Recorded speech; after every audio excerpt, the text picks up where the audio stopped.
Wake up, wake up, wake up, 502. It is going down on a beautiful Saturday morning, 96.1 FM, 1450 AM, Big X Sports Radio. This is your boy, Raashaan Myers, taking care of you this morning. The palatial studios of Big X, joined as always by the man, the myth, the legend himself, Mr. Haven Harrington. Haven, good morning. How are you doing, brother? Man, what's going on, Rocky? Man, I'm telling you, I feel like we may have found us a hero, Haven Harrington, and his name is Michael Brown Jr. Yeah, you know what? Let's just, maybe. I mean, you know. I don't like Tina Turner. I don't think we need another hero, but we'll see. Hey, Louisville basketball needs all the heroes they can get. You know what I'm saying? Like, we need that. And, 45 points, Haven Harrington, goes a long way towards making me feel like we may have just found a little something. So, of course, we now have a Super Bowl champion. Congratulations. Seattle Seahawks got it done. They were not the team that I thought was going to win a championship at the beginning of the year, but they were the best team all year. They got it done. So, congratulations to them. I mean, you know what? Big props in them to Mike winning McDonald, probably the most boring Super Bowl in recent memory. I mean, it was a beatdown, but it should have been a lot worse than what it was. I called for 42-14. They didn't get there. 29-14, though, after, a 5 field goal first half. But, they got it done. They got it done. The Patriots, they were who we thought they were. They looked very much overmatched. I mean, the game literally unfolded just what we thought it would. Yeah, literally. An untested, all season long Patriots team that had like the worst schedule in the NFL, feasted on a bunch of bums, kind of got lucky in the playoffs with the bigger teams kind of, bowing out early. Yeah, the bigger teams not being there, and the teams that were there either had the worst quarterback play in the history of the playoffs or their starting quarterback got hurt. So, I mean, literally, the Patriots had every lucky break they could to get there, and they looked like a team that was just overmatched. We got intern James back in the building. Shout out to Jay. He'll get on here in the second segment. I'm gonna have him pop on here, but shout out to him. But yeah, but it was good. Hey, the Seahawks got it done. I don't know if this is the start of any sort of dynasty or anything, but I mean, congratulations in order. They got it done, hey. So. I will say, those who came, man, even though the Super Bowl was kind of boring, we had a blast. Absolutely. At Bear Nose. Shout out to Bear Nose. A blast at Bear Nose. Yeah. You guys must like a good time. I'm telling you, it was fun. It was awesome. Food was great. I got the what did I get? I got the not the Stromboli. I got the sandwich. I never get the sandwich. I always get the pizza. The pizza's amazing. So of course you can get the Bear Nose special, which is kind of like the Supreme that's got all that stuff. Amazing. Had that, but I got a sandwich. I can't remember what it was called though, Haven. It was a big giant sandwich. It had like the steak and the marinara and the cheese. That was fire. It was amazing. It was so good. Like the food was so good. The company, the people that were out there, a lot of great folks came out. The Bear Nose people were great. We got them on, on the show for a little bit to talk about so many things, that were going on. So, Jay has got the chance to come out. So it was awesome. It was awesome. It was a great time. So shout out to everybody. This is kind of the start of us. We haven't really done too many live events recently, kind of hunkered down for the winter. But, now as the temperature starting to change and things are starting to turn, Wake Up 502, Main Event Sports, we're going to be out and about. So just make sure that you stay tuned because we will be, things are about to start ramping up, especially the closer we get to April and Derby time. So, it's almost our time to shine, Haven Harrington. It's almost here. Absolutely. Speaking of time to shine. Yeah. Your Louisville Cardinals, Monday night. Hey. They played arguably their best game in maybe 10 years. I mean, like, Am I wrong? no, I mean, by all metrics, this was a perfect game almost. Literally almost a perfect game. It was one of the most impressive games and impressive showings. I believe they said that, since I want to say in the last 30 years, the game that Michael Brown Jr. and Ryan Conwell put together, we have not seen from a collegiate duo in at least the last 30 years. So, you're talking about just a special night. Louisville came into the game versus NC State needing a big win, needing, to go out there and make a statement after, their last time on Big Monday. Louisville did not play well. That they just did not have their fastball. But for Ryan Conwell and Michael Brown Jr. to go out there, put up 76 points, 16 rebounds, 8 assists. I think they said that was like the first time that had been done in at least the 30 years that two teammates put up that metric. Those numbers. So I mean, of course, everybody knows Michael went for 45 points, tied the Louisville school record for single, points in the game, the record that he now shares with the great Wes Unseld, which is crazy. Like anytime that you're, breaking if you break any record by Wes Unseld or Charlie Tyree at the University of Louisville, that means you've done something ridiculous because those dudes put up ridiculous numbers back, in the 60s and 50s. And what to me was so amazing, if you think about the Wes Unseld record of 45 points. Yes. Like this was an era of like no 3-point shot. Yes. And he was undersized, kind of like in his day. Like even in his day was like what, 6'4", 6'5", 6'6", something like that. Yeah. Yeah. Yeah. 6'7". Yeah. So, playing in the post, playing center. It's just amazing that he could put up 45 points. I just let you know just how dominant. I don't take anything from Michael Brown. So don't get me wrong, but I'm just gonna put things in perspective. Like you're doing this, no 3-point shot, all twos in the paint. Yeah, as an undersized post player. Yes. Yeah, I mean, Wes Unseld, we talk about greats of the greats. I mean, he's one of only, I want to say two. He's either one of only 2 or only 3 players in NBA history to win Rookie of the Year and MVP in the same season. I think it's only happened either 1 or 2 more times. I believe Wilt and Kareem were the other 2 to ever do that. So, Wes Unseld, when you talk about greats of the greats, anytime you can tie a record or beat a record that's held by Wes Unseld, you've done something transcendent, not only in Louisville history, but just in basketball history. Yes. It's just crazy. It's unbelievable. And that dude was literally unconscious. Yeah. Yeah, no, it was amazing. And the interesting thing about what happened on Monday night, Haven Harrington, is, Louisville had been playing decent ball. I cautioned everybody after the Duke loss. People kind of freaked out when Louisville lost to Duke on Big Monday at Cameron Indoor, where, Duke kind of just handled them. Michael, it was his second game back. Coming off of a decent game against Virginia Tech on that Saturday, turnaround 2-day layoff, you go on the road to Duke, and Duke kind of just blows the doors off your wins by like 31 points.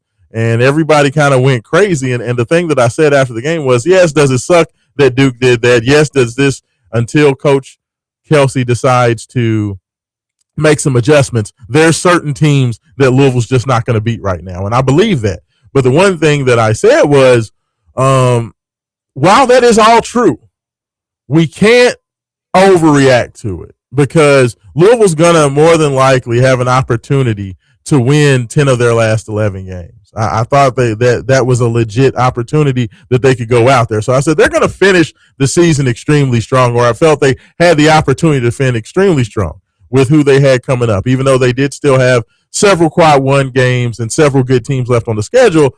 The types of teams that Louisville was going to struggle with, you really weren't going to see too many of those. So I felt like Louisville matched up very well with a lot of those teams. Now, one of the teams that I had a question about how well Louisville played against was NC State because, NC State, Will Wade, they had been playing, underwhelmingly to start the year.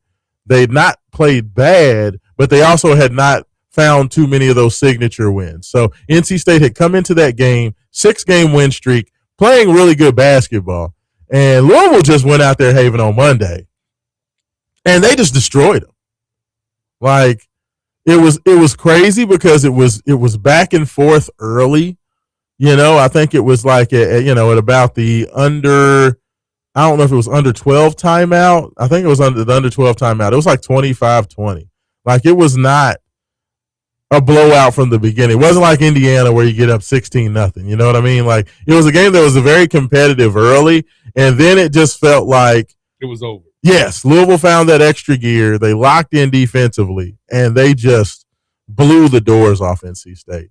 And it was very much. I don't think this was a fluke shooting performance. Like, we've seen Louisville go out there and just hit a bunch of threes. Like, to me, the Memphis game comes to mind, where Louisville beat Memphis by 30, but it was more or less they just got really, really hot from the outside, and Memphis was, not a great shooting team, and Louisville just kind of took advantage of just doing kind of the same old, throwing the ball around the perimeter, and they just hit a bunch of shots. They just happened to hit a bunch that game, including Case and Pryor hitting 3 threes in that game, by the way. This game was not that, Haven, and you'll have to give me your opinion on what you saw. But in my personal opinion, this game felt different. Like, this is a game where I'm not changing my opinion. Like, I still, Louisville still has to show me that they've changed and they've made some adjustments when they play some of these bigger, more physical teams. But the thing that was interesting about what happened on Monday night was how Louisville got it done. This didn't feel like a game where they were force feeding the 3-point line. Does that make sense? Like, it doesn't feel like this was a game where I felt Louisville was hunting as many 3-pointers as they could get. Like, that wasn't really the case. Like, case in point, they only had Louisville, who's a team that came into the season ACC best 34 plus 3-point attempts per game, right? First half, they only shot 11 threes in that first half. Okay, Louisville, 20 of Louisville's 31, 21 of Louisville, no, I was right, 20 of Louisville's 31 shot attempts in the first half, Haven, 2-point shots. They were being as aggressive going downhill and getting to the rim as any game this year. And we've seen that be successful, Haven, against some lesser competition. But the first thing that I noticed, and you can tell me what you think, that was the first big change that I noticed, was that not only was Michael Brown looking to get downhill, but Ryan Conwell, Isaac McNeely, Javon Hadley, all those guys were looking to get to the paint, and they weren't going to be deterred. Like, was that something that stood out to you? Because to me, the value of the paint touch seemed to jump up exponentially this game over the last few. Well, you could tell that was a point of emphasis for them to hit the paint and hit the paint hard and to take their man off the dribble whenever possible. So, to me, that was an awesome point of emphasis. That's something we've been talking about all year long that needed to happen, and it finally happened. Yeah, I mean, and the numbers bear it out in that first half. Like I said, 31 shot attempts, 20 of those being in the paint, and of the 18 made buckets in that first half, 11 of them came off an assist. So you had 11 assists of those 18 baskets, which tells you that A, guys are getting into the paint, and B, guys are driving and kicking to open players, or they're finding guys that are cutting to the basket. Like, this was the first game, Haven, where it really felt like, we mentioned the fact that Louisville had done a few little things to kind of combat the fact that teams had begun to sit on the 3-point line, starting with that Stanford game where teams really crowded the pick and roll. They were really physical with ball handlers off the pick and roll. They weren't letting Louisville breathe. And Louisville really struggled to find adjustments. Like, what they would end up doing normally if they got crowded at 3-point line, they would just step back and shoot from further out or shoot fadeaways. Or they really didn't, if the team was going to crowd them, there are ways to combat that. And Louisville had just not done a good job of combating or finding that pivot to combat that. And of course, I just want to let everybody know 502-414-1450. That is the Game Day Men's Health text line. If you want to get involved with the show, would love to hear from you on any of your thoughts in regards to this or anything else this morning. Please hit us up and we will read those texts live on air. But Haven, we mentioned the fact that Louisville started to find some success with hitting Sananda Frew on the short roll, where as soon as the guys were doubling off the pick and roll, they would slip the ball to Sananda either with a pocket pass or a quick little dump pass over the top, something to where they catch the teams out of alignment and they could take advantage on the backside. Like we started to see some of those things over the last couple of games, and it felt like in this game, Louisville kind of took that to the next level, where not only are they finding the variations of Frew coming off that quick roll, but now they're back cutting more quickly. Michael Brown is getting in the air and pass faking to Sananda, and now that teams are aware of that short roll, as soon as guys help down because they think the ball's going to Sananda, now we spray to the corner for the wide open three from McNeely to start the game. Or now we kick it opposite to Ryan Conwell. Now Conwell ball fakes, closes the drive out, and now he can dump it over to Sananda for a dunk or kick it opposite wing for Michael 3. Like, it just felt like the team is starting to get comfortable with understanding that we don't have to be relegated to just a three-point shooting team, and we're finding how to combat and how to, it's like judo, right? You've talked about that in the past. It's like, when you talk about judo, you talk about how you use the opponent's momentum against them, right? So all these teams want to have this momentum of trying to stop Louisville from the three-point line, and they're leaning and they're getting more and more aggressive, pushing out to the three-point line. So what do? You use that aggressiveness against them, and you cross them up. See, James just did the whole crossover, like literally in the studio. Like, that's what you do. You use that momentum against them because they've got to cheat. Louisville's so good shooting the ball that they have to cheat. So what do you do when you cheat? You reach, you teach. You use that against them, and it felt like this was something that they figured out. And I don't expect for them, Haven, to go out there and shoot.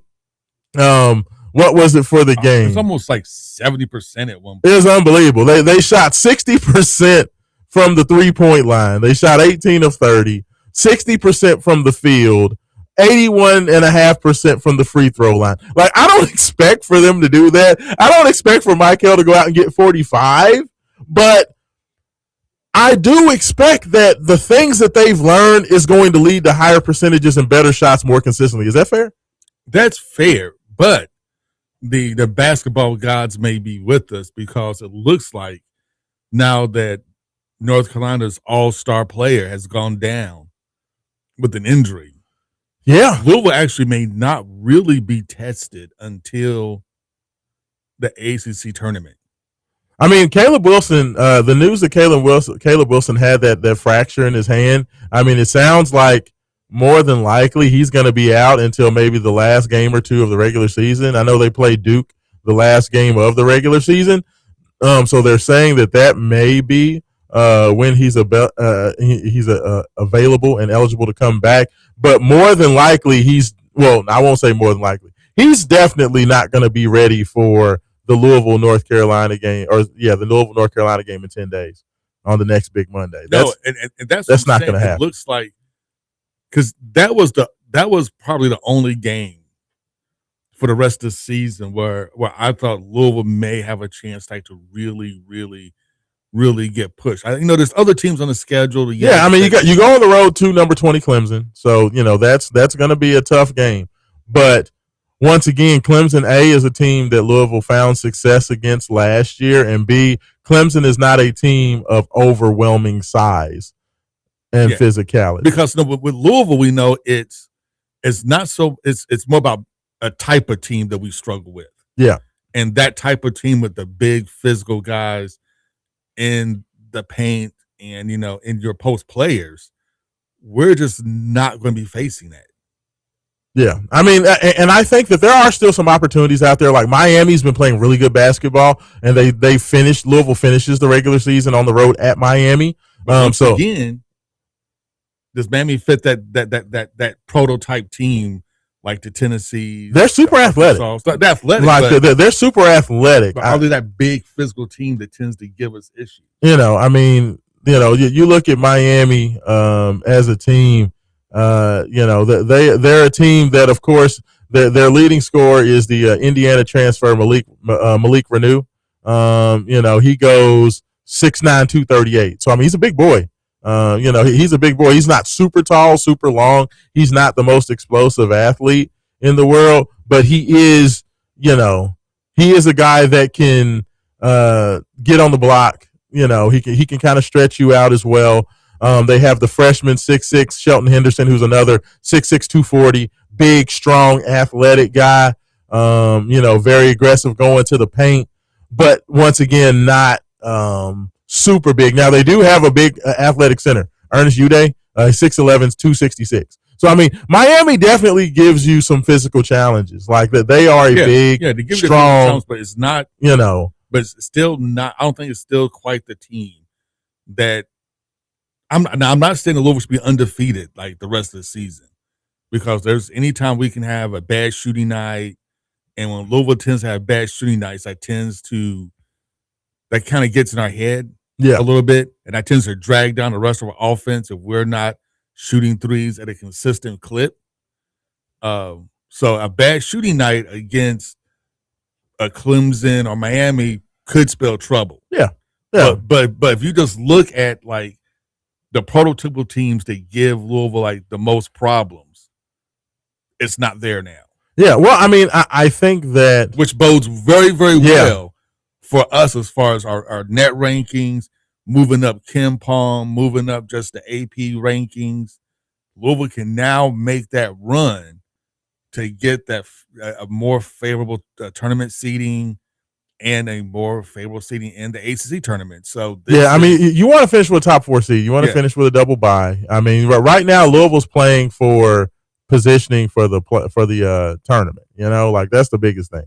You want to get back into the top 4. You want to get up a seed line or two. I mean, I do think that like today's game, in Texas, is not a home game for Baylor, but it is in Texas. I believe it's in Dallas. It was in Fort Worth. It's in Fort Worth, so it's not Dallas, Fort Worth. Kind of about the same. It's not a home game for Baylor, but it's very close. It's home adjacent. So like that's something that it right now it's considered a quad one game. I know Baylor hasn't had the greatest season, but it's still considered a quad one game. But I think that game and the game Tuesday against SMU. Like if Louisville can come through this 2-game stretch and win both of these games, because I think that both of these games do supply some challenges. Baylor's super athletic team, we'll get into them in the next segment. And the game at SMU played Louisville very well. They're one of the best offensive teams in the country. They played extremely well. They were up on Louisville for a lot of that game before Louisville was able to come back and get it done. But that game down there at SMU in Dallas, that's going to be a tough game. So if Louisville can get through these next 2 games and win both of them, you've got to feel great about their momentum, moving towards the end of the season. Especially with the schedule and UNC being hurt. I mean, you really, really have to like Louisville's schedule and what this team can do, especially now that they're kind of figuring out. I know much to your happiness, Raashaan, that they figured out now that, hey, maybe playing all the big guys isn't such a bad thing after all. Yeah. Maybe find that defensive identity. Like maybe not going to three guard offense all the time is like the best method. Yeah, and I think that the biggest, my biggest thing with Louisville and what we saw against NC State on Monday was that my thing was, if you're going to play the offense, the 3-guard offense, what I said was, if you're going to have Michael and Conwell and Isaac McNeely out there, you've got to be really good offensively. And that's the thing that we haven't been seeing recently, is that you're playing these 3 guys out there, which is supposed to, in theory, give you this explosive offensive attack. but you weren't. And playing that smaller lineup, you were going to have some deficiencies defensively. And that was the trade off. It's like if you're going to play smaller, you need to be able to score consistently at a pretty good clip to make it worth it because you're going to be giving up something defensively. And I think that Louisville found a couple of things. Not only did they find some efficiency offensively, they actually played one of their better defensive games as well when the smaller unit was in there. Now, credit to excuse me, credit to Coach Kelsey because, you know, oh, good. Credit Coach Kelsey Yes. because he made those changes. Well, right? he made those changes, and he went to the big lineup first off the bench, which is something that we had not seen. Is that, you know, when he went to the first sub, he took out Isaac McNeely instead of Javon Hadley when Kenai Roots came into the game. So he went, immediately from your small, explosive offensive lineup and went directly to the defense, the better defensive, longer, athletic lineup, which is something that we haven't seen in one of the lineups that's been the most successful for this Louisville team all year.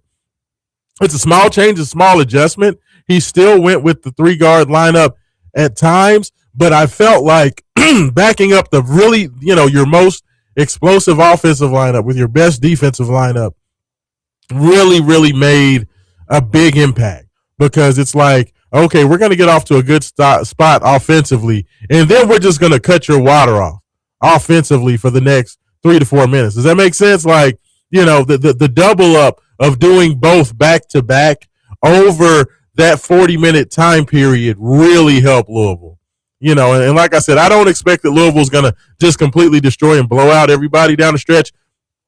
But this game, Haven, did feel like there were things that were figured out, and there were some things that really, are different about what I saw. If this was a different Louisville team, it wasn't about just hitting a bunch of threes. It wasn't a bunch of luck. There was a lot of things I like. And another one of those guys that we'll talk about on the other end is Ryan Conwell. There were a lot of things that I liked about what Ryan did last night, a lot of things that, I want to remind people about who Ryan Conwell is moving forward. So we're going to get into that. Much, much more. You are listening to Wake Up 502. Raashaan Myers, Haven Harrington, Big X Sports Radio, and we'll be back in just a moment.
awards. Then under business, we have Dr. Mike King, who's a great business leader, and we also have Richard Breen, who's an attorney and also running for sheriff. So, and then under clinic, which is nonprofit, we have Dr. Sweeney Jett, Park Duval. So, Oh yeah, the yeah. great work that Very they do. familiar. Yeah. And then under family, we have Janet Pearson, who's been in the community working. She's been working for like 50 years on family issues. Then we have under education, we have a couple different award winners, Janet Pearson, as I mentioned. Then we have our Lifetime Achievement Award, which Ray Sir Friendly C. Barker was won it our first year.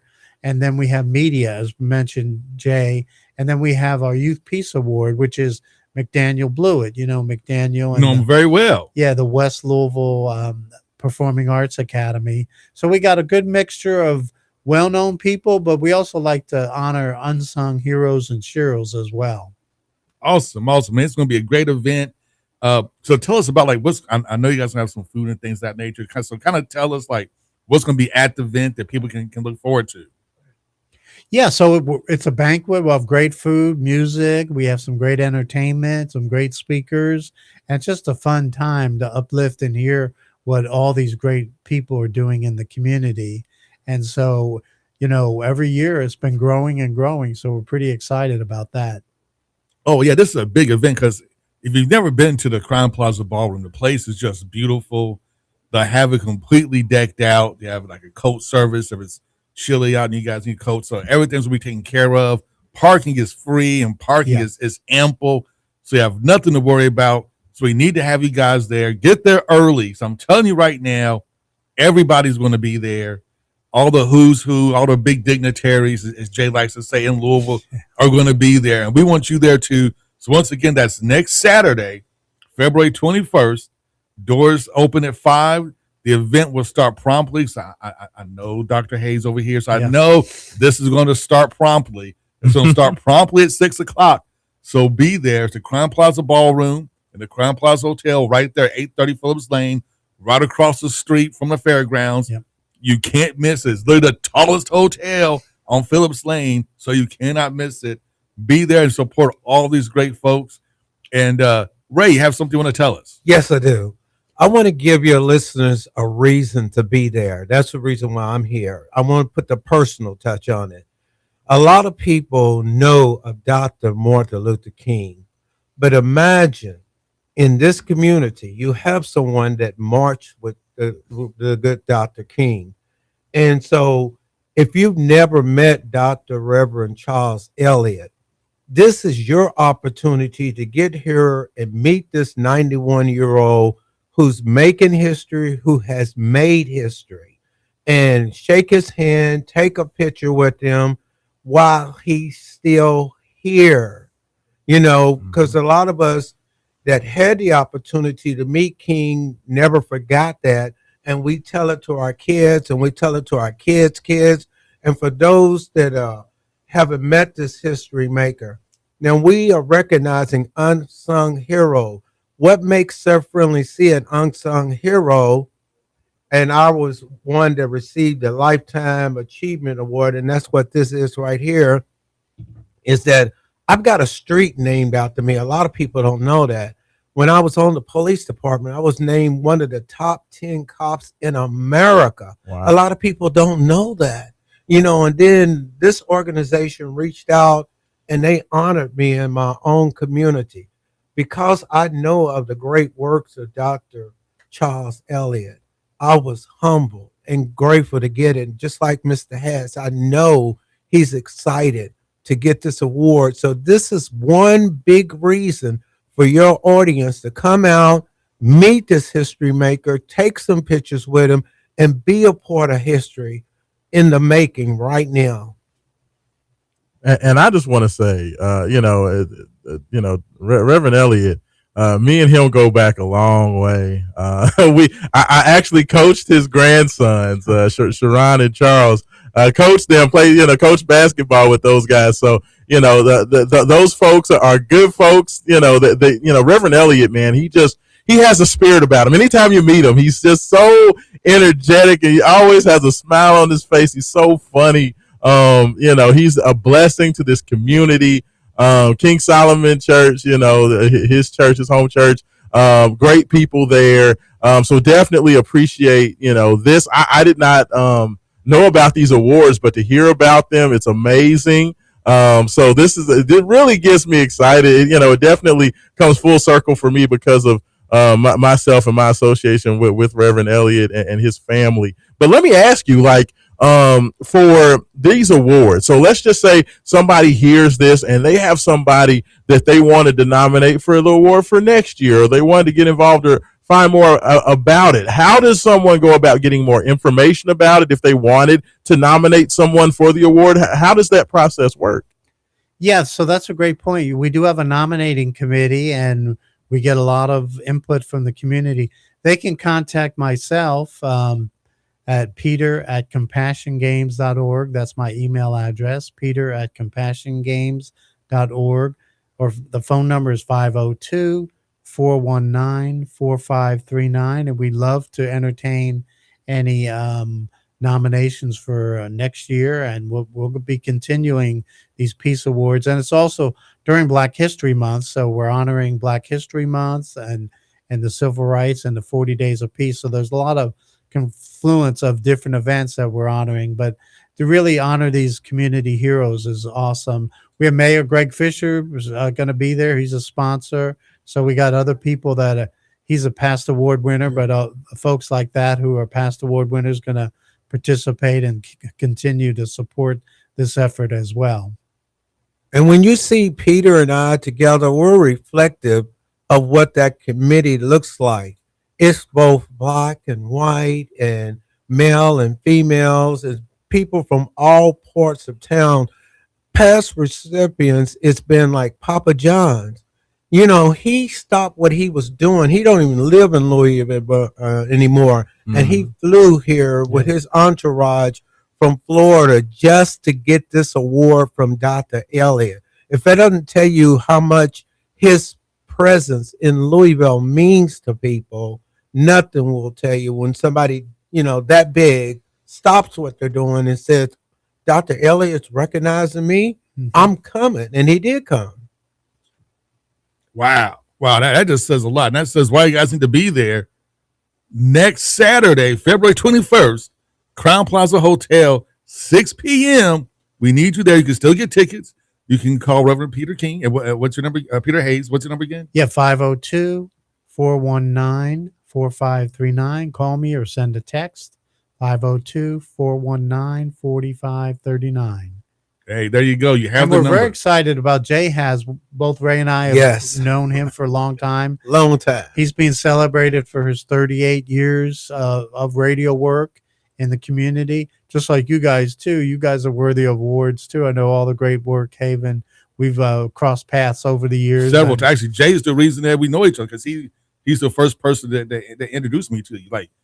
Decades ago now. It's been quite a while. Yeah, and I remember when Evander Holyfield had his boxing match, we kind of took him around to some of the media events. So Jay has done a great job, and he's also volunteered a lot in the community. I know we have the Boxes of Love. He comes down every year and helps with our Backpack Angel program. So he's always asking how to get engaged, not just on the radio, but in the community. And that's very important to give back.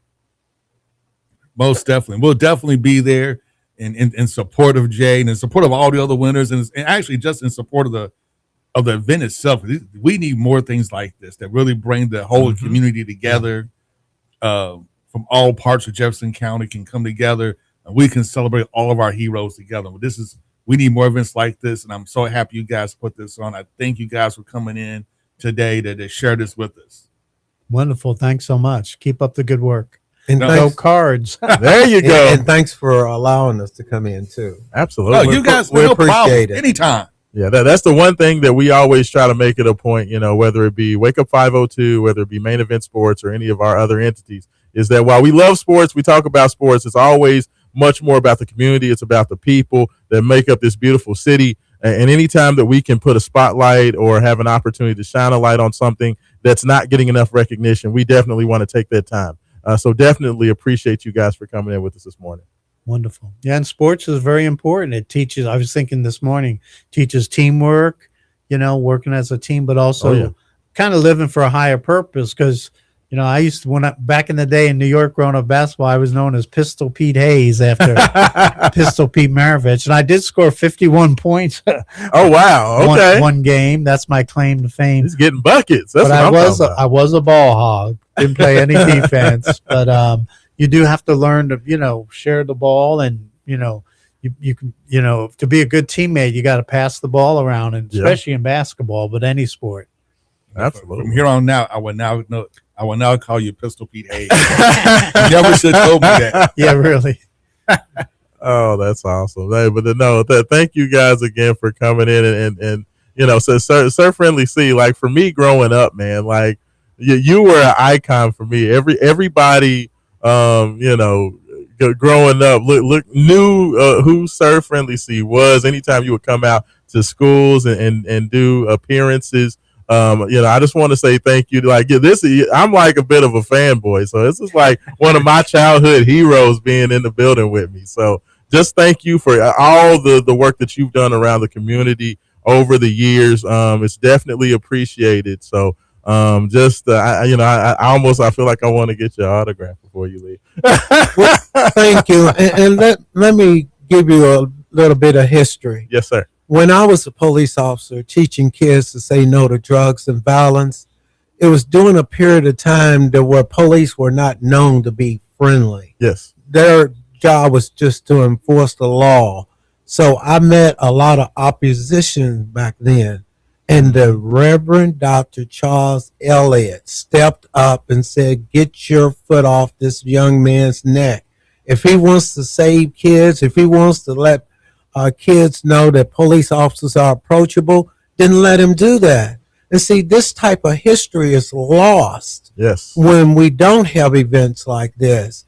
And Mr. Hess, I thank you for your kind words, and you are the legacy of not only me, but Dr. Charles Elliott too. As you continue to go forward, none of my work will be lost, and none of Charles Elliott's work will be lost. Well said. Absolutely. No, appreciate that. But thank you guys. If there's anything that we can ever do here with Wake Up 502 96.1 FM or Main Event Sports in general, we always, the doors are open, our seats are open, our microphones are open. Anything that you have, any upcoming events, please let us know, and you're more than welcome to come back and be a part of the show. Awesome. Thank you. Absolutely. No, thank you guys for coming in. Now we have something going on at least once a month, every week. So I love. Hey, take full advantage of it. Hey, we're here. Take full advantage of it. Even if you just want to, send us in. If you want to call in, you just want to drop us a line and say, "Hey, fellas, can you, Sure. can you let us know? Just please let us know anything that we can do. We love to highlight it. So we're like Haven. I know Haven's always got something going on. Oh, Haven, Yeah. Absolutely. Yeah. Absolutely. So, and I know you're the master of sending Facebook messages. So just anything you guys going on, just send me a quick Facebook message and we'll put up there. Send me a flyer. Yes. We'll post on the website and we'll definitely get out there to our millions and millions of viewers. Sure. No, we follow you on Facebook as well. Yeah. And you do a great job. I love sports. Ray does too. So it's exciting. We're talking about that U of L game, Mikhail Brown. Unbelievable. Oh, man, that was awesome. Yeah, unbelievable. Yeah, everybody's in a better mood. Everybody was in a foul mood there for a little bit. Like Louisville was winning, but, everybody was nervous. So I like it a lot better when everybody's happy. And once you see a guy go for 45 points, nobody has anything to, be upset about. So I'm all about that. Yeah, so. And I like the way the coach and the team kind of really supported him, because sometimes they would have pulled him, but no, they encouraged him to get that last, and that last shot was like, ooh, okay. They pulled him back out and sent him right back in there so he can get the record. That was nice. That was real nice. Yes. I mean, that's the one thing I will say, is everybody gets so caught up in the moment. It's like, we need to appreciate what we're seeing right now, because this is a special team. This is a special time. So, let's not get so caught up and worry about where the journey is going to end, and just enjoy the time you have. Enjoy the journey. Now. Yes. It's like Lord of the Rings. Those guys walked for like literally 3/4 of the movie, and it was still enjoyable. Watch them walk for 3/4 of the movie. Yeah, you mentioned Wes Unseld, one of my favorite players back in the day. Yeah. Yeah. amazing player. Absolutely. I mean, well, like I said, anytime you break a record or tie a record associated with Charlie Tyree or Wes Unseld, Yeah. you hear those two names, you know you've done something special in terms of Louisville basketball. But like I said, not even just Louisville basketball, just basketball in general. It's two of the greatest players in the history of the college game. So Michael definitely is a special talent. This whole team, I love Coach Kelsey, what he's done to completely change the vibes around the city. After a rough couple of years, it's just been amazing.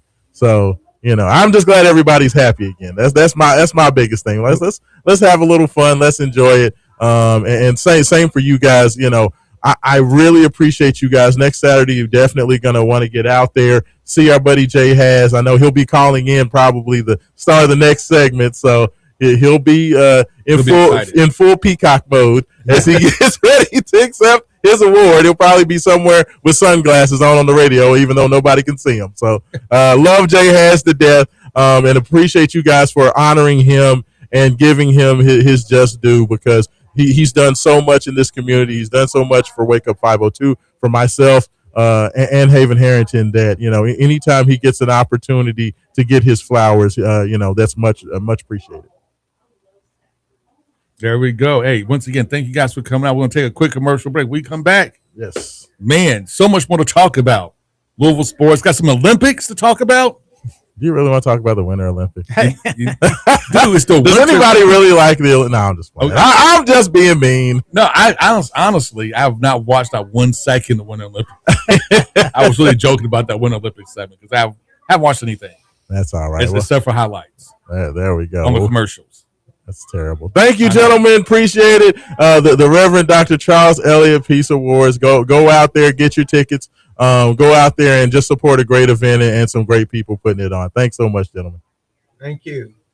Thank you.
Sports Radio. Raashaan Myers, Haven Harrington coming to you live from the Palatial Studios, 96.1 FM, 1450 AM, Big X Sports Radio.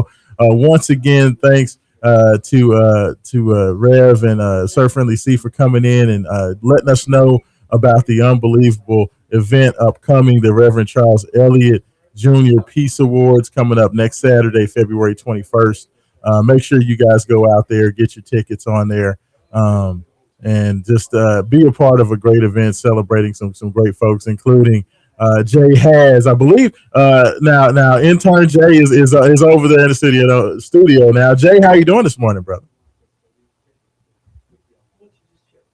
You doing all right? Yeah, is your mic working in there, Jay? I'm good. There he is. There he is. You doing all right this morning, Doc? I'm pretty good. I can't complain. Excellent. You know, you ain't been in a few shows, so you know we always got to check on you, make sure you're doing all right. You know what I'm saying? So anything good going on? Anything new in the world of Jay? I know you. What's going on with the greatness that is Manual High School? I know you're going to be graduating here soon, ain't you? Yes, sir. Working on scholarships and college applications. I've got some acceptance letters and just waiting on the other ones. Oh, is that right? So you know, do you want to give out any names, or you don't want to jinx it? Like, have you gotten your acceptance yet from where you want to go? Any ideas on which way you're leaning? Waiting on the decisions from where I really want to go. I've Nice. accepted to some in-state schools. U of L, Kentucky, WKU. But looking at some out-of-state options. Okay, I heard that. Nothing wrong with that. Definitely, any chance you get, man, to get out there, spread your wings, get out of town. I always advocate for getting out of town. So I like it, you know what I'm saying? So get out there. Don't limit yourself, brother. Just make sure you, take every opportunity that's given, man. Get away from home. Home's always going to be here. Mama's always going to be here. But anytime you can get out and experience some new places, you got to do that. So let me just ask you, if there was a place, if you could go anywhere, any school in the country, from California to New York to Florida, where would be your number one, even if it was just for the experience of, getting away from home? Where would that be? My number one is Morehouse. Morehouse, really? Atlanta? Okay. Well, Haven Harrington can tell you a little bit about that one, right? Yes, sir. Okay, yeah.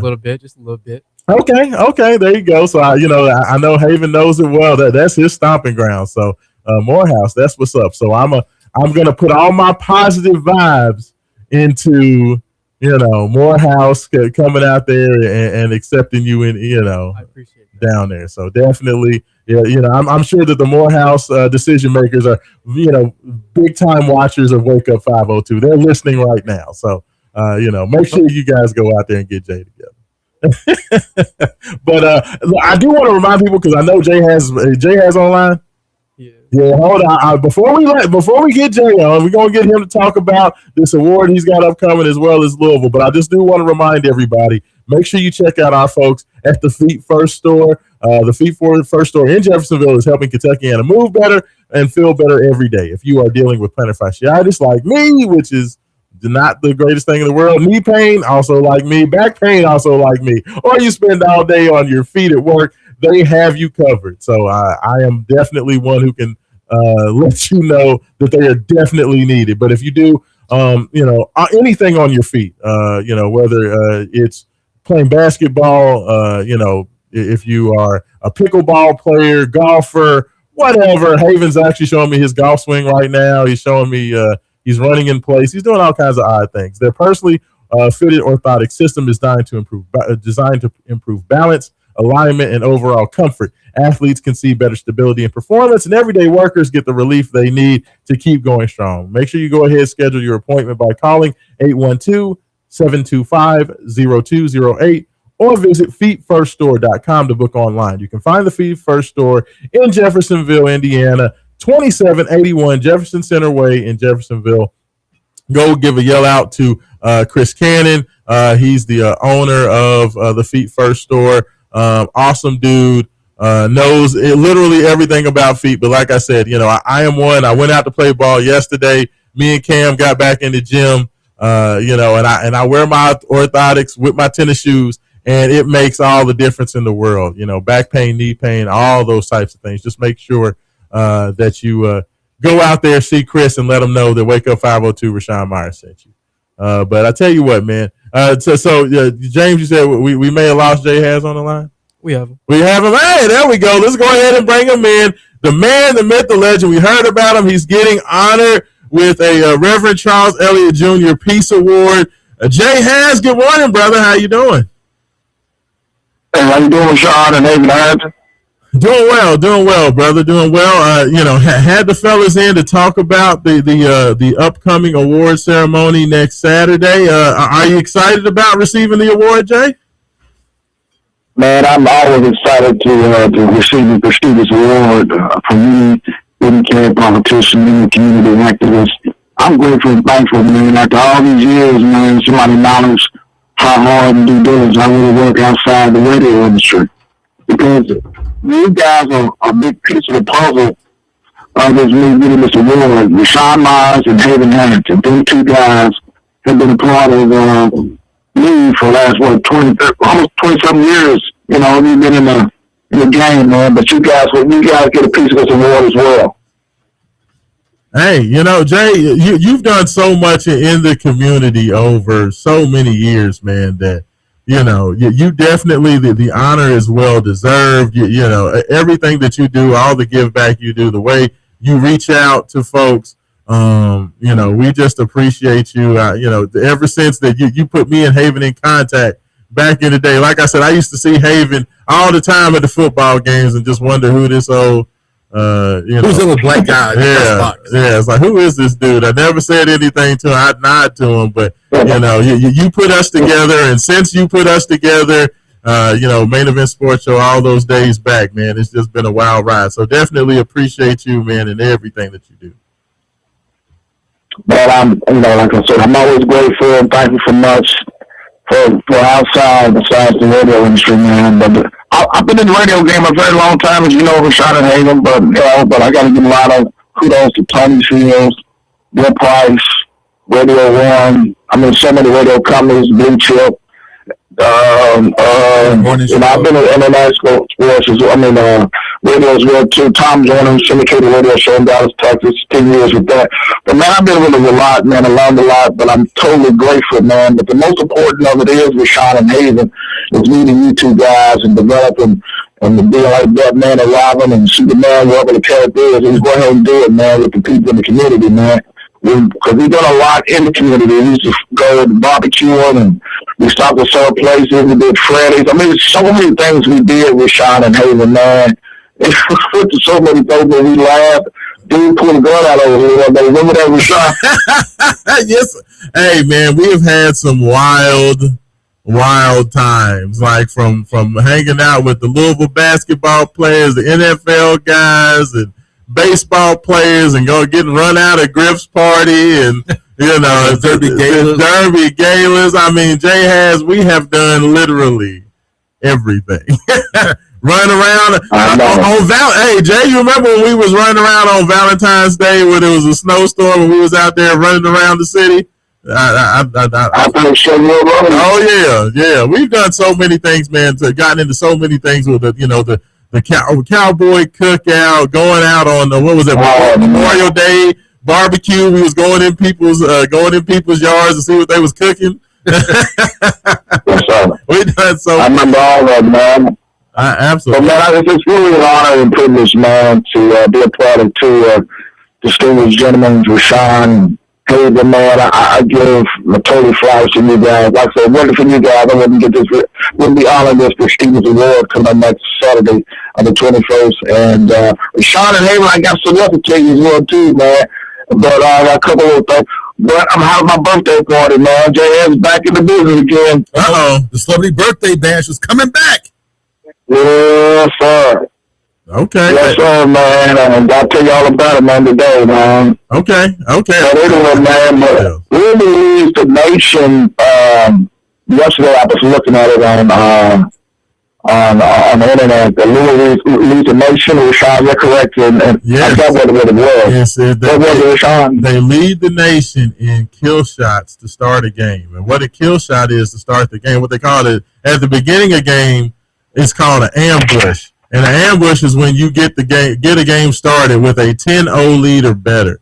And Louisville is tied for the most kill shots to begin a game with 4, along with Central Michigan.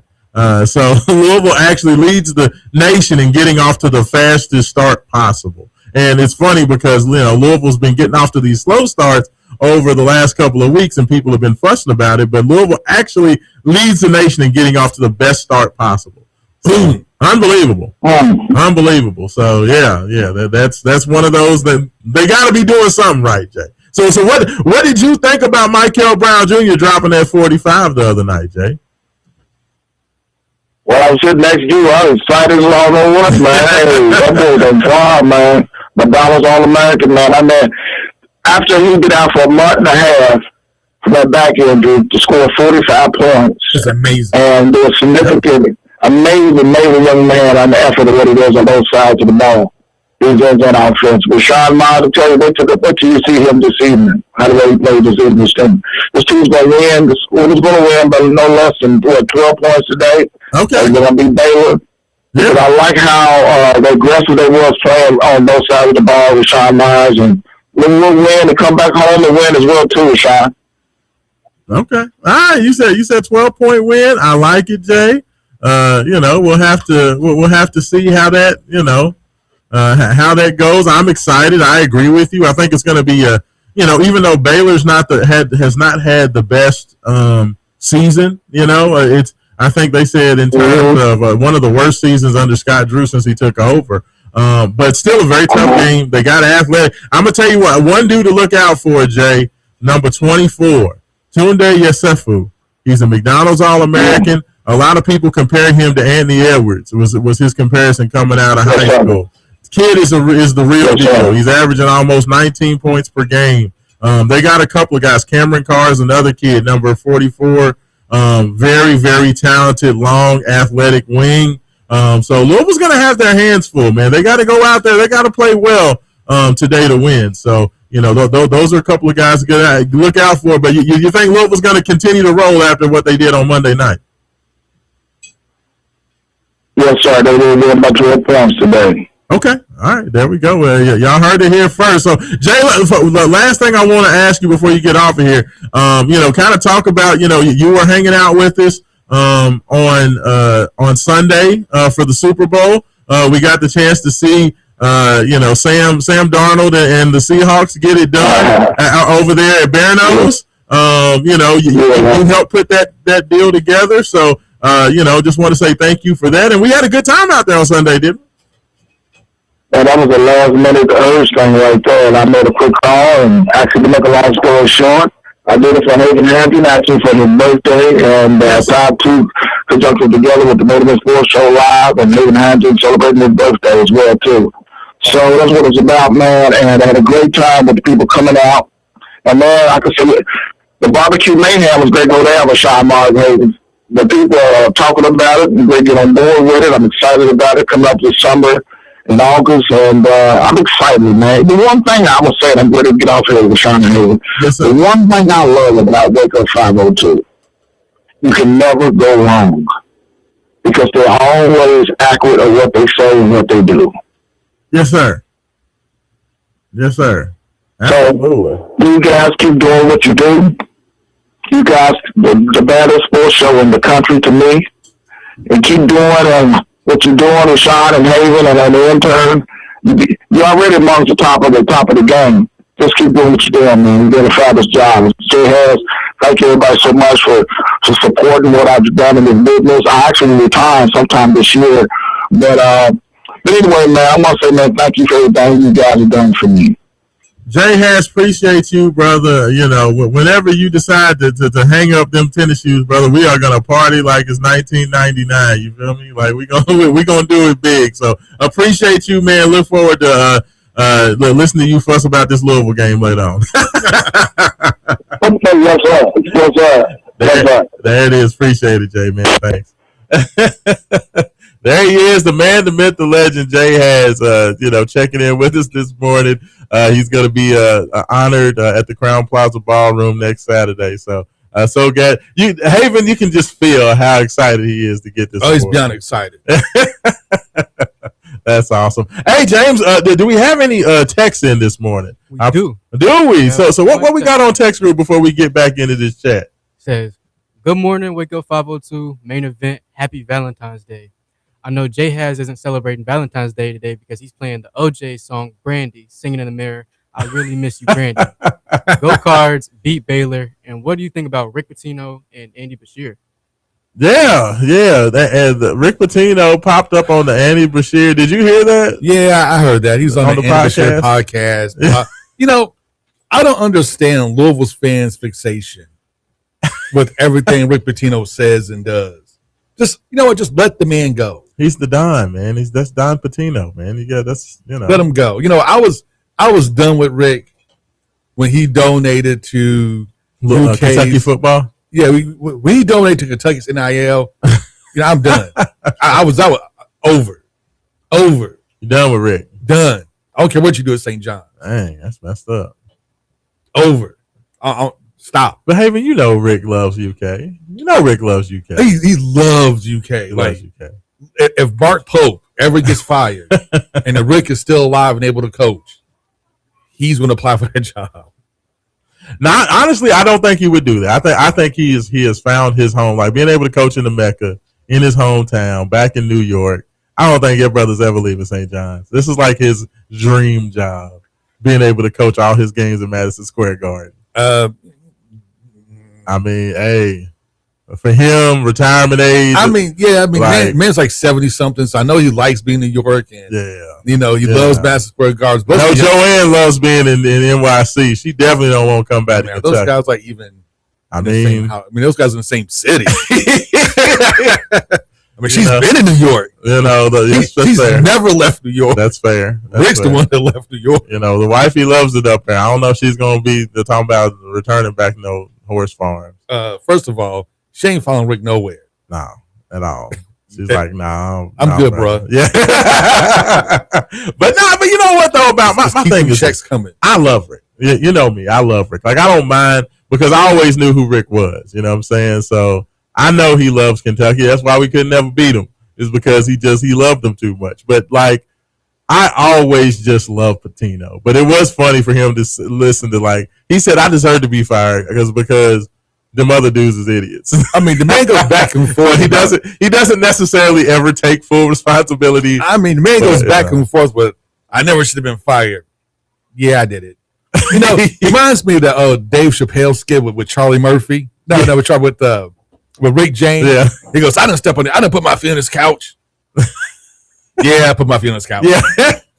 He's like, I take full responsibility for it being those dudes' fault. Well, yes, the guys I hired. Yes, it's all their fault. Even though I knew they were all shady when I hired them, it's their fault for being shady like they were when I hired them. But you know what? I still love them. When I watched St. John's UConn last Friday, and just to see Rick in his full glory out there putting it on Hurley, that just still just brings a twinkle to my eye, man. I just can't. I can't. I can't.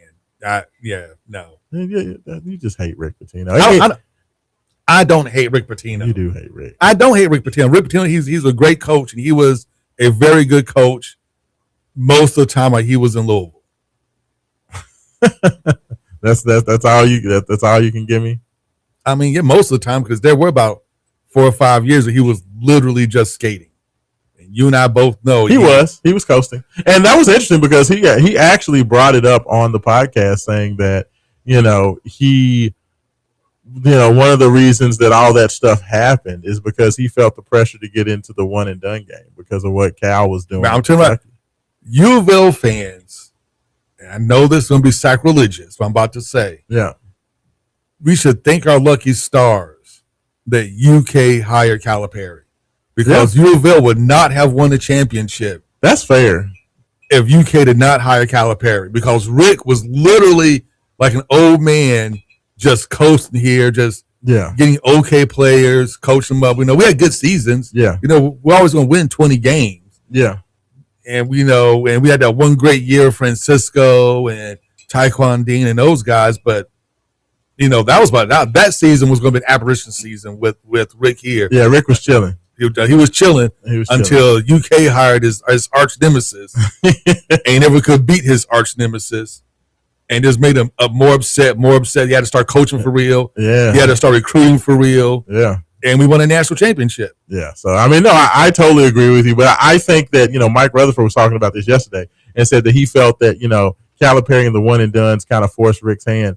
I honestly think the thing that broke Rick Pitino was when he lost Antonio Blakeney to LSU when they had it done. You remember that whole thing about the shoe, how Nike just basically strong-armed Antonio Blakeney away from Louisville when Blakeney was going to sign with Louisville, but Nike just went way overboard and just paid him to go to LSU with Ben Simmons.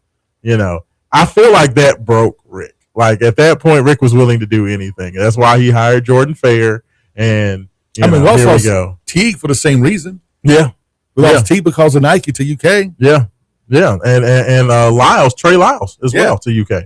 Lost Trey Lyles, same thing. And it broke Rick. I think that's why Rick is loving it in New York now, where he's just, and now you can pay players, like, right? It's like college, it's like professional basketball. Now it is no, under the table shoe deals. It's literally, let me find me a billionaire and we can just go pay for whatever team we want, and it's rejuvenated Rick. I think that Rick is, where you have guys like Izzo and guys like who's the Clemson's coach, Dabo Swinney, who like hate the NIL and hate players getting paid. Rick loves it. He's one of the OG coaches. Is like, I'm a pro coach anyway. So if you tell me I can just pay my players, no. Let's back that up. He always wanted to be an NBA coach. He was a couple of years. Yeah, he was a coach with the Knicks. Yeah, but he was never like. I mean, a very good NBA. He took the Knicks to the playoffs. He did before he got the Kentucky job. But he never was like like that dude. But that's because he ended up with Antoine Walker instead of Tim Duncan. Is why he never was a great NBA coach. I mean, well, also that makes a difference. It makes a big difference. But his personality suits college more than it does pro. Yes, because he believes he's bigger than the program. Yeah, and that's not really the way college works. But that's not the way the pros work. So. Not at all. Yeah. Like, I think Calipari actually may be a better pro coach because he's very good at managing personalities and egos. But now that Rick can pay his players, what's better than that? He loves it. Now he can go out, he can get the guys he wants, and he can pay them, and he doesn't have to worry about getting beat out because of whatever shoe he wears. Because we know Rick and Nike are never going to get along because Rick hates Nike. So it kind of is what it is. But I still have a soft spot for Rick Pitino. I always have, and it kind of is what it is. James, we got any other texts in this morning? Not one. No, that was it. That was all. So, well, maybe I should say something more controversial. Well, no, everybody's happy. I'm telling you, everybody's happy. When everybody's upset and pissed off about Louisville basketball, Louisville football, we will have 85,000 texts. But Michael Brown goes for 45. My man Ryan Conwell, who we're going to get into, goes for 31. Nobody's got any issues. Everybody's just excited. So, it's just like, what's there to be upset about? I mean, honestly, with that game, there's really nothing you can critique about. It was a perfect basketball game. It really was. It was literally the perfect basketball game. Like, everybody played well. Yeah. Everybody did what they're supposed to do. Yeah. I mean, there's just nothing. They played excellent defensively. They were excellent offensively. They out-rebounded the team by, I think the only statistical metric where Louisville got beat in that game versus NC State is quitting. No, well, points in the paint, barely. NC State had 46 points in the paint. Louisville had 40. But outside of that one statistical category, Louisville won every statistical category. I mean, you made NC State quit with 15 minutes to go in the second half. Yeah. They were done. Yeah, and you could tell they were done. They were like, man, we're good. It was just interesting because it felt like, and that's one of the reasons why how Duke felt. I'm very interested to see what happens today because honestly, Baylor is like baby NC State. They're kind of the same team. They don't necessarily shoot it as well as NC State did on the year, but as far as their alignment, their size, their athleticism, they're very similar. They're a little bit bigger on the wing, a little bit more athletic on the wing than what NC State is, but they don't shoot it as well. Size-wise, they're about the same. They do bring the big center off the bench, James Nanji, the kid that came over from the NBA G League. He was the first G League player to come and play this year besides the kid out of Santa Clara. But he was he's the guy that everybody ignored. But then, of course, when London Johnson commits to Louisville, everybody loses their flipping minds. But James Najee hasn't really done much for them. He's a big guy, 7 foot, 250, 255. Comes off the bench for Baylor, but doesn't really do a lot. Yeah. I mean, it's like 3 points, 4 boards. It's just like this is a game that Louisville should face resistance. But like Jay said, by the middle of the second half, should easily start to pull away and should put these guys away. If you can defend and slow down their top 2 guys, if you can slow down Carr and Yesufu, they don't have There's nothing else. A pivot. Like, they don't really play through the post. They don't really shoot it particularly well. They don't really have a lot of answers. They just have 2 really good young players that can get buckets, but they are terrible. For as athletic as they are, because they're kind of young, they're a bad defensive team. And, one of the things that I've thought about with Scott Drew specifically, and I looked at the way Baylor has had, because everybody made such a big deal about going after Scott Drew because he was a national championship coach. He won that championship. But I started thinking about it. You know what year Scott Drew won the title, right? Mm-hmm. He basically won a bubble championship. He won it the year that COVID basically shut down everybody. Nobody could be in the arenas, and they won that NCAA tournament with nobody there. Like, I always talk about the Lakers bubble championship, saying that's not a real championship. Maybe I should start looking at Baylor the same way. Well, the NBA's a little bit different. Like, you won the game, but nobody was really there, so it wasn't really a championship. Like, nobody's in the arena. You don't have big crowds. You don't have the passion. You don't have, like, you know what I mean? Like, so maybe Louisville dodged the bullet not getting Scott Drew. Like, I'm looking at what Baylor's doing this year. Maybe Baylor just got lucky. Because sometimes that happens, right? Well, that's what I'm saying. Like, everybody putting a premium on him, both Louisville and Kentucky went after Scott Drew hard. Like, maybe it was a good thing that Louisville didn't get Scott Drew. Because if Louisville was having the year that Scott Drew's having right now, this year, like, now we know the Louisville fans be yeah. James, you said it. Like, I think they said Baylor had their worst start in 25 years or something. I mean, like I said, this isn't a team that should be able to push Louisville, really. Yeah. Maybe give us some troubles here and there, but not really like this isn't that squad. Yeah. I mean, but they were impressive against BYU.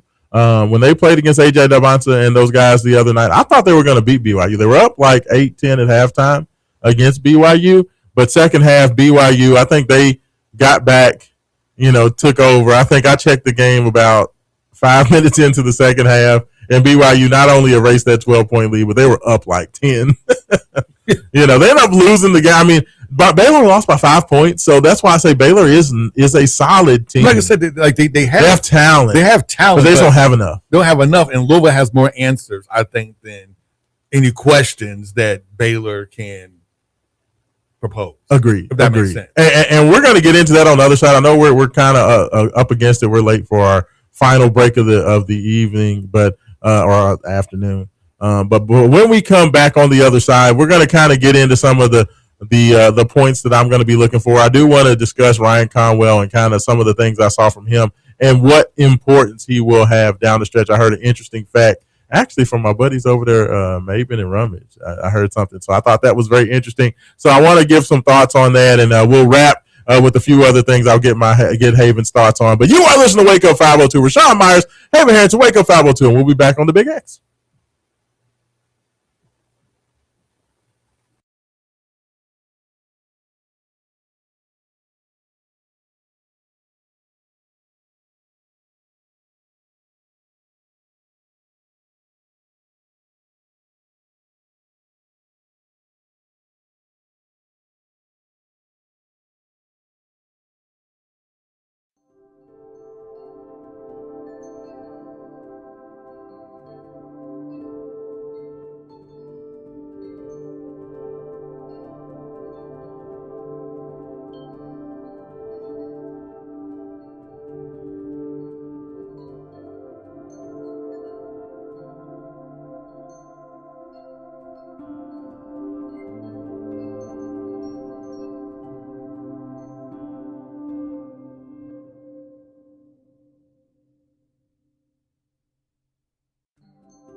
playing "I'll Really Miss You, Brandy." Like, explain yourself. It was my idea. No, that was yours. My idea. Wow, that's it. I was like, all right. So there's a Master P, No Limit song. That's the exact same. Yeah. They sampled it. And that's what I thought. That's what I thought it was. I was like, okay, where we go? Where we go? What's happening? But that's a very interesting choice, James. What was your reasoning behind that was how you was feeling? Where it's Valentine's Day, we're in the spirit of love. Love. Just a callback. It got mentioned, so might as well put it on. Hey, you know what? I like it. I support it. Manuel's finest right there, man. Manuel's finest. You know what? Exactly. Absolutely. Happy Valentine's Day to all who celebrate. I'm not the biggest Valentine's Day guy. I think it's a corporate holiday in which they just figure out a way to make women mad at dudes if they don't get them flowers. What holiday is it now a corporate holiday? Yeah. Well, I mean, but at least there's like a basis for a lot of Valentine's Day. They just literally just created out of the blue, just to say men are supposed to buy you flowers and send them to work and get you candy, and if they don't, they hate you. I actually have a question. Yes. So some people were talking about this at school. Yes. A girl asked, "Do you think guys are supposed to get something for Valentine's Day?" Absolutely. Okay. See, because there was some people throughout the thought, maybe if you're in a relationship, boyfriend, girlfriend, then you're a boyfriend, so yeah, you should get something. But if you're single or just dating around, then you shouldn't get anything. I mean, it all depends. Hey, but see, the thing is, Valentine's Day, it can work out if you're single. If I know you ain't of age yet, but if you are out there looking, you go to a bar on Valentine's Day night, brother. More than likely, you're gonna end up finding a friend. So it works out both ways. But that's wrong for that. What? Am I lying? Is he lying? No, not really. Okay.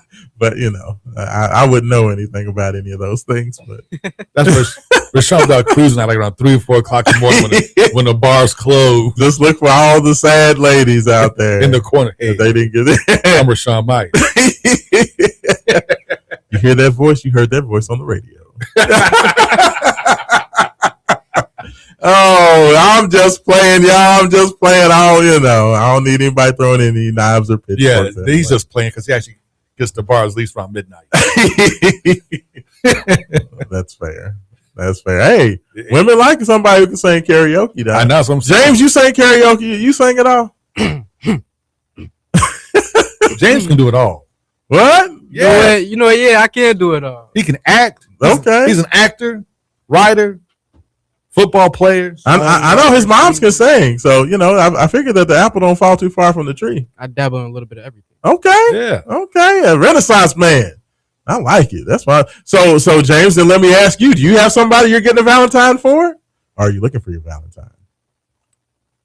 No comment. Oh, good answer. That's what I'm talking about.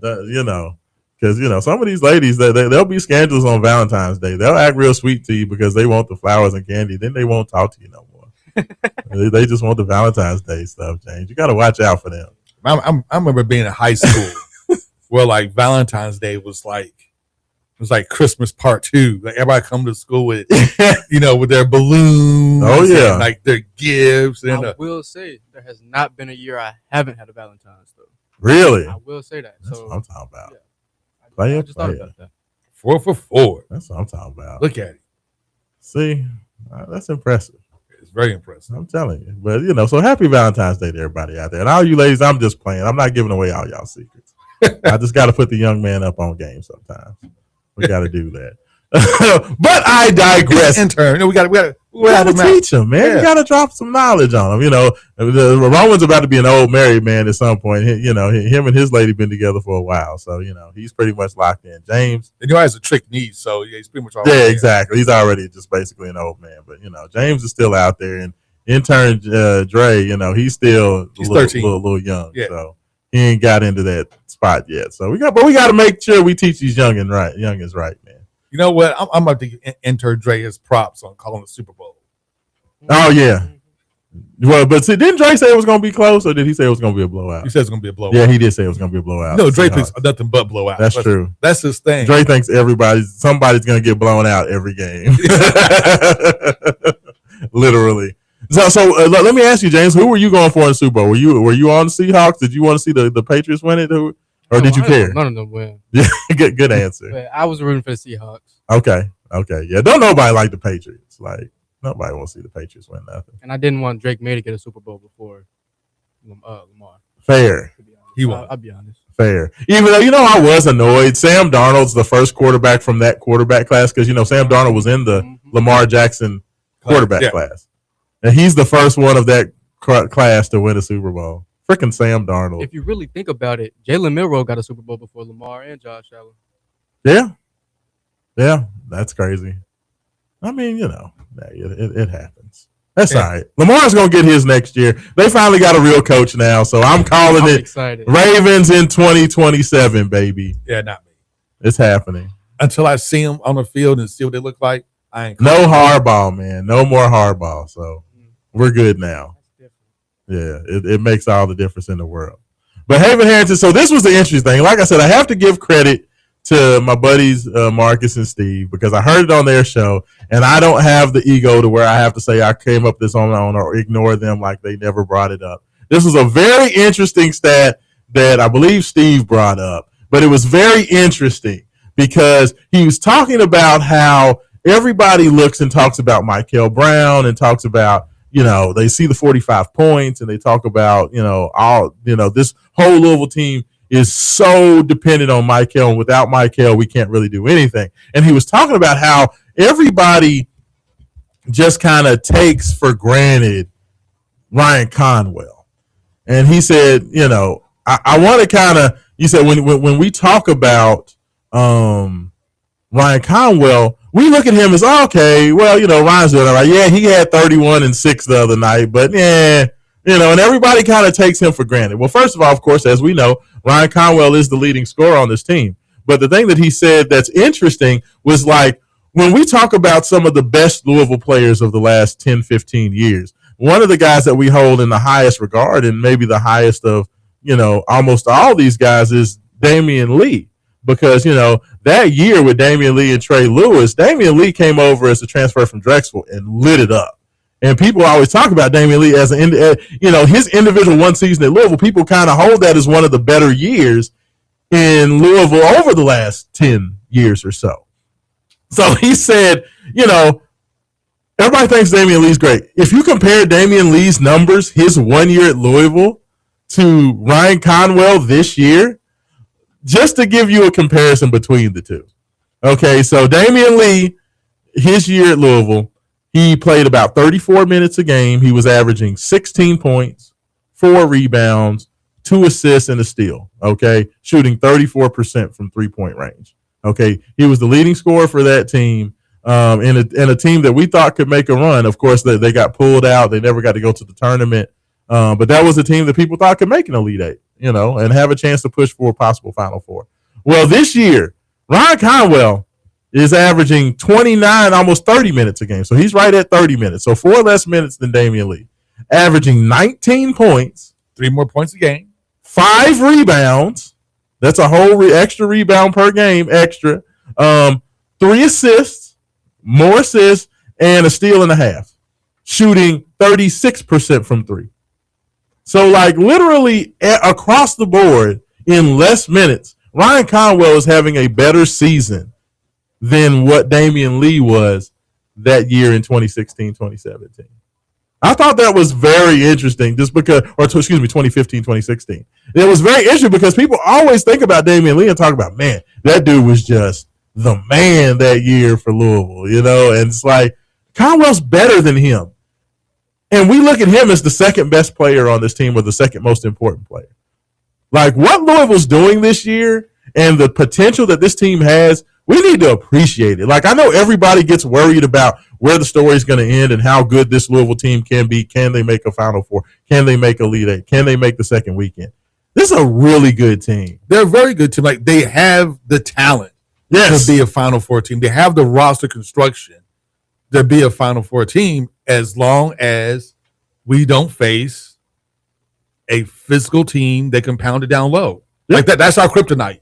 Yeah. That's our kryptonite. If we can avoid, if we can be like the Patriots and get lucky enough with the run through the tournament and avoid all that, like the Patriots avoided their kryptonite, Yeah. which was like really good teams. Yeah. Yeah, we could definitely make it. Yeah. And against those really big teams that give us problems, if we can shoot at a decent clip, like if we shot like we did last night the rest of the season, like if you can guarantee that we can shoot 3-pointers like we shot against NC State the rest of the year, we're going undefeated and win a national championship. Well, the interesting thing about Louisville is that even in games like when you talk about that, the 2 Duke losses and the loss to Duke, in the first loss to Duke that we lost at home, Duke scored 84 points. In the loss versus Duke in Cameron Indoor, Duke scored 83 points. They did not score this ridiculously large amount of points. While Louisville's defense was not great, it was not terrible. It's not like Duke scored in the 90s. Like the problem was offense left. Yes, Louisville only scored 52 points against Duke in Cameron, and they only scored 73 points at home. And that 73 is a little bit of a misnomer. Yeah, because we were up by double digits at one point. Yeah, we're up. Yeah, up almost 20. Yeah, and then they flipped it on us. Yeah, they flipped the script. But the problem is not really, while the defense has not been great, the problem is Louisville's offense against these bigger, more physical teams has failed because they were hunting that 3-point shot and really didn't know how to have a counter to where if the team wasn't going to let them shoot the 3, what else can you do? And that's why I said what they've been doing recently with finding some of these counter punches and some of these counter actions to where teams, if you're going to crowd me, okay, now I'm going to go backdoor. Okay, now I'm going to pass fake and move the ball to the open guy. Like, that's why a guy like Ryan Conwell becoming more of a facilitator. He led Louisville in assists in that game. He had 6 assists, even though, of course, all 6 assists came in the first half. But Ryan Conwell being better as a distributor and looking to put the ball on the deck and getting to the rim and not just settling for fadeaway threes is a huge development, because if you can do that against a team like Duke, that changes the calculus, because now hopefully you're scoring at a more consistent clip. Or try to get to the rim and look to score. Yes. And still look to, and that's and get fouled. Yeah, and that's one of the things that we complained about for a lot of the season. Guys were driving. Like Willie was driving. Yeah. Rogers was driving. But they were driving with the intent to pass. Yes. And not with not the looking intent to score. Louisville going to the basket, looking to score. They shot 27 free throws against NC State. That's what you need. Like that. That's a huge, I guarantee you, if I go back and I look at those at the Duke game, I guarantee you Louisville wasn't getting to the free throw line. And that makes all the difference in the world. Makes a big difference. You know, if you aren't getting fouled, if you're not being aggressive going to the free throw line, like, you're just not going to be successful trying to shoot a bunch of threes over long challenges. Okay, like let's see. I'm looking at the Duke game, the last one that we played against Cameron. Louisville shot 13 free throws, like 14 less free throws, 14 less opportunities for easy points. Like that doesn't solve all your issues, but it helps a lot. You know, like, and that's the types of things that I'm talking about. Like, and I think that's where materially I'm looking at it and saying Louisville has a shot. Like, I'm not saying that they can't get over this hump. I just need to see them continue to execute and shoot a good percentage, because like, just don't be the team hunting threes all the time. No, that's a recipe for getting beat. Yes. I totally agree with you. And if they fall back into old habits, and old habits are hard to break. So don't think we can't fall back, especially like if we hit our first couple of threes and then go cold, then we'll most likely want to keep jacking them up thinking, okay, we're going to get that streak back again. Yeah, and they only shot 12 free throws in the first game against Duke. Yeah. They only shot 13 free throws, 12 free throws. And that's a big difference. Like, you need to be closer to 30 free throws. That shows not being aggressive. Yeah. That shows you're not attacking. You're not being aggressive. You got intimidated by the guys in the middle, and you are scared to attack. Yeah, so all you're doing is just, defaulting to, okay, well, they're not going to give me the 3 here, so let me step back 2 or 3 or 4 steps and shoot it from there. That's not a recipe for success. Or let me drive 11 for 34 from 3 when they lost 52-83. Yeah. And I guarantee you, most of those 34 attempts, James, were like fading away, falling away, or probably like 30 feet out or more. Guaranteed. Or taking just and not going through complete offense. Yes, rushing shots, early shots, things of that nature. Yeah. You know? So, I mean, that's what we need to continue to look for. So, like, that's where, folks, I think that's where you need to see Louisville have more growth today. We need to see a continuation from the Baylor game to see if Louisville can continue to execute, get good looks. When I talk about a good look is when you're shooting a three-point shot where it's either off the catch and you're wide open, or you are running through your sets completely, getting the ball into the paint, and the ball's going into the paint and then moving out.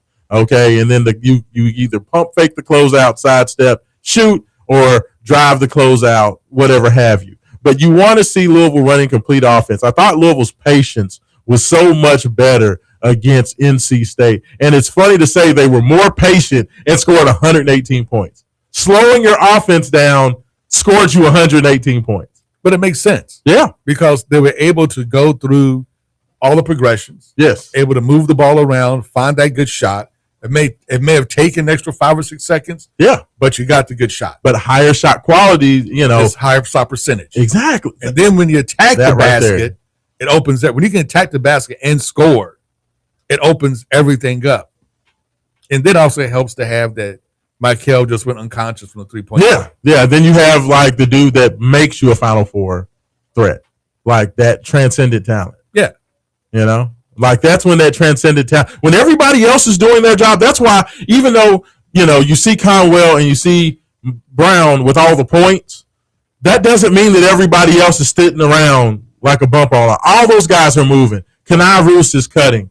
Ali Khalifa is dropping dimes. Adrian Woolley is being aggressive defensively and getting to the basket. Fru's getting the ball in the paint. Fru is rolling hard to the basket, and when he's getting there, he's finishing. Couple of moves. Yes. Like all of that stuff matters. Like everybody doing their job is what opens up for nights like we had Monday night. And we need to see that be more of a, regular habit. Want to see it be more consistent. Yes. You want to see Louisville play a big man lineup more consistent. Yes. Right? You want to see Kason Pryor. Yeah, he's played well. And Roos get more clock. Yes. Because on the defensive end, you need Roos because he's the guy you take Hadley out for when he's too small.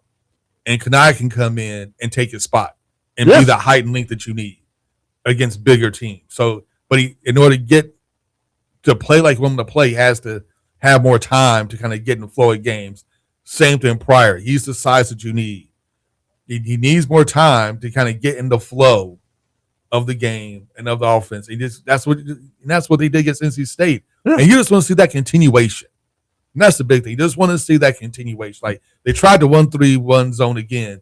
Let's see it for another game. Yeah. Or maybe they did. They've been zoning out of bounds a lot more. That's one thing I have been noticing. When they come out of timeouts, they've thrown that zone in, that 1-3-1 matchup to throw teams off on their out of bounds so they can't run their actions on out of bounds plays. It's been interesting. It's been good. So do you have a prediction for me for tonight? For this afternoon, I should say 4:00. I say Louisville probably win by at least 15, 16 points. Okay. They could blow out. Even though it's in Texas, you think they're going to handle Baylor? Baylor doesn't play defense. And they don't. Louisville's not a team that you cannot play defense. That's fair. Because they will eat you alive.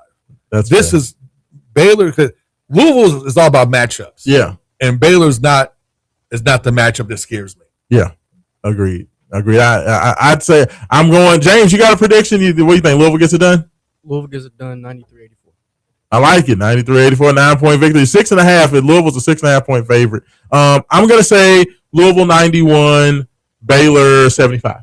I think 91-75. I think Baylor will run with them early. But the biggest key in this game, Baylor has an extremely short bench. Against BYU the other night, they only played 7 players in that game. Louisville's very, very deep. I expect for them to continue to have those subs coming in, continuing to keep the pressure up, run up and down. I think that's basically what cost Baylor the game against BYU the other night.